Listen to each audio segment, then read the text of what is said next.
Hi everyone, this is Kevin here, and in this video, I'm going to be going over my 5 best and 5 worst things about the new Samsung Galaxy A10s.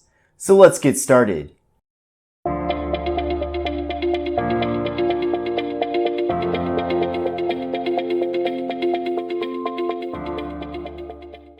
My first favorite thing about the Samsung Galaxy A10s is the display.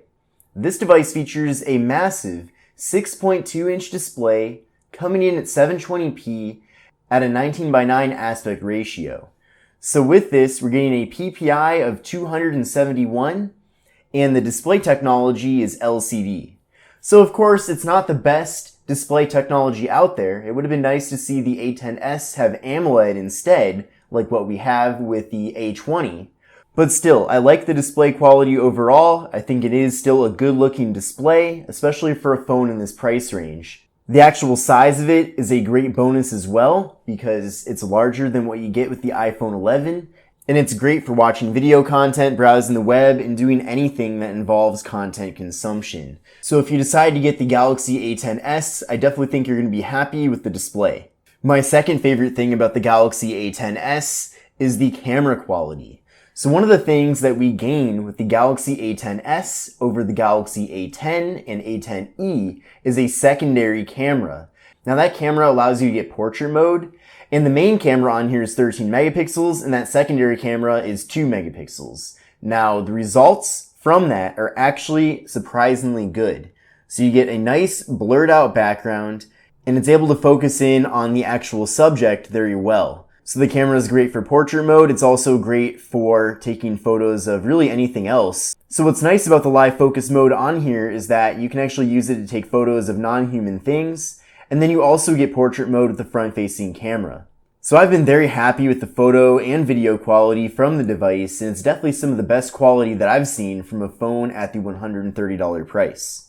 Now with that front camera, you are getting 8 megapixels, which isn't too bad either. But like what we've seen with other devices, just because a phone has a high count of megapixels does not necessarily mean that the photos are going to look better. And the Galaxy A10s is a great example of that, because this 13 megapixel camera on the device takes better photos than some 48 megapixel cameras that I've seen on other budget phones. My third favorite thing about the Galaxy A10s is that it has a fingerprint sensor on the back. This is a feature that you also do not get with the A10 or A10e, and it does work really well. And if you don't want to use the fingerprint sensor, you also can unlock the phone with your face. So that's another option beyond just using a PIN code. So I definitely feel like having a fingerprint sensor versus not having one is definitely a game changer. My fourth favorite thing about the Galaxy A10s is the large battery that this phone has. The device features a 4,000 milliamp hour internal battery, which is very beefy, and that's larger than the battery that you find with the Galaxy Note 10.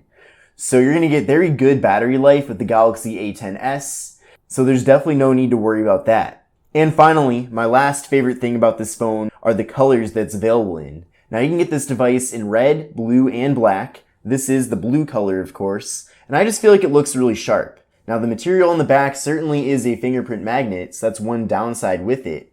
But other than that, it looks good. I mean, I just think it's a good looking device overall, on both the rear and front. Now let's go over my 5 worst things about the Samsung Galaxy A10s. The first one is that this phone only has 2 gigabytes of RAM. So nowadays in 2019, having 2 gigs of RAM really isn't something that many people should tolerate. Now the good news is that the software is very well optimized, so you are going to get decent performance with the phone. I also had a very good time playing PUBG Mobile on this earlier today. So you are going to get decent performance, so I wouldn't let the 2 gigabytes of RAM necessarily be a deal breaker, but I definitely would have rather seen 3 gigs of RAM with the phone. The second worst thing about this device is that it features micro USB on the bottom. That's another thing in 2019 that we really shouldn't be seeing anymore. USB-C is the future, it's really the present, so the fact that this phone does have micro USB on the bottom is a huge disappointment. And I've been accumulating a lot of USB-C cables over the last few years, and that's mainly what I use to charge most of my phones, so I really do wish the Galaxy A10s did have USB-C.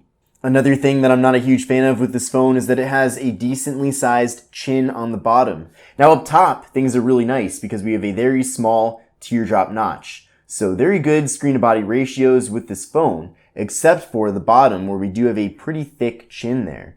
So I would have liked to see the chin on the bottom maybe had the same width as the bezels on the sides and top. Another thing that I wish this phone had was a wide angle camera on the back. Now that secondary camera on here gives you the ability to take photos with telephoto, so it does zoom you in, so that's pretty nice. But I do wish instead that it had a wide angle lens like what we get with the Galaxy A20. So that would have been just another thing that really would have made this phone stand out from the competition, instead of kind of making it more of an average device compared to the phones that it competes against. And finally, I wish this phone had a Helio P35 instead of a Helio P22. Now, the benchmark scores that I was able to get with the Antutu benchmark testing actually isn't that bad, so I got an overall score of 72420. But you can see here that the CPU score is 34915, and I just feel like this phone could have had a Helio P35 instead of a Helio P22, and it really would have made a decent difference with it. So definitely would have been nice to see that with the Galaxy A10s. But overall, I am a fan of the Samsung Galaxy A10s. I think it is a very decent phone, and I do personally prefer it over the A10 and A10e, which are phones that came out earlier this year as part of the A10 line. So if you're interested in buying this, you can actually get it on Amazon right now for $130. It is factory unlocked and works with GSM carriers in the US. So it's a solid offering from Samsung, especially at that price tag. But definitely those 5 things that I mentioned at the end could be things they could improve on with a successor phone to this device, probably in a year or so from now. And the good things that this phone has are definitely things that make it stand out from the competition. But I hope you enjoyed this video. If you did, definitely give it a thumbs up. But this is Kevin here. This is the Samsung Galaxy A10s, and I will see you in the next video.